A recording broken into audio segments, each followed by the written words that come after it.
आज आपको एक कहानी सुनाऊंगी एक बच्चे के बारे में जिसका नाम आजिल था। आजिल बहुत ज़हीन और हसास बच्चा था। रमज़ान आने वाला था और आजिल हर साल इस महीने का बेचैनी से इंतज़ार करता था। उस रात आजिल ने अम्मी से कहा, अम्मी, मैं इस साल पूरे रोजे रखने की कोशिश करूंगा। बहुत अच्छा बेटा, मैं तुम पर नाज करती हूँ। उम्मी ने प्यार से समझाया, बेटा, रोज़ा सिर्फ भूखा रहने का नाम नहीं, अच्छे अखलाक भी रोज़े का हिस्सा हैं। सहरी के वक्त आजिल की आंख खुली। उसने दुआ की और नियत की कि आज अच्छा दिन गुजारेगा। फजर की अजान के साथ आजिल ने दिल में सुकून महसूस किया। स्कूल जाते हुए आजिल ने सोचा कि वो आज सबके साथ नरमी से पेश आएगा। क्लास चल रही थी, मगर आजिल का ध्यान कभी खिड़की से आती रोशनी की तरफ चला जाता था।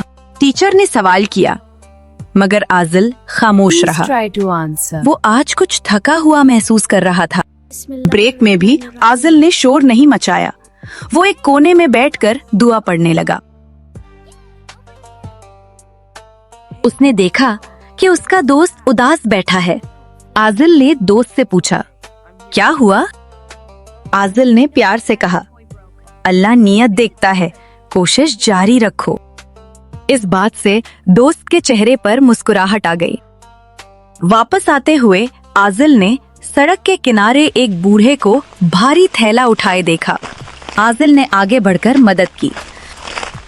अल्लाह तुम्हें बूढ़े ने दुआ दी जी, और आजिल के दिल में खुशी उतर गई।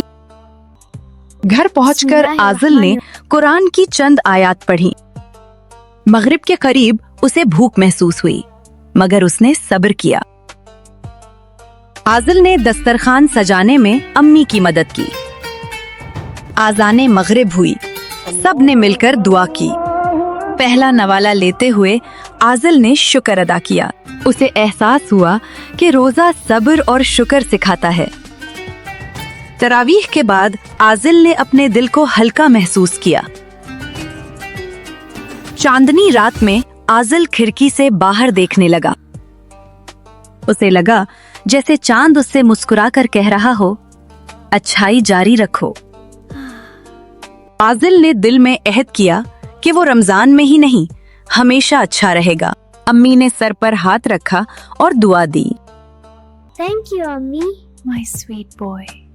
और यूं आजिल ने सीख लिया कि रमजान हमें सब्र, शुक्र और दूसरों की मदद करना सिखाता है। रमजान की बरकतें हाँ, ये हमें बेहतर इंसान बनाता है और अच्छाई का रास्ता दिखाता है।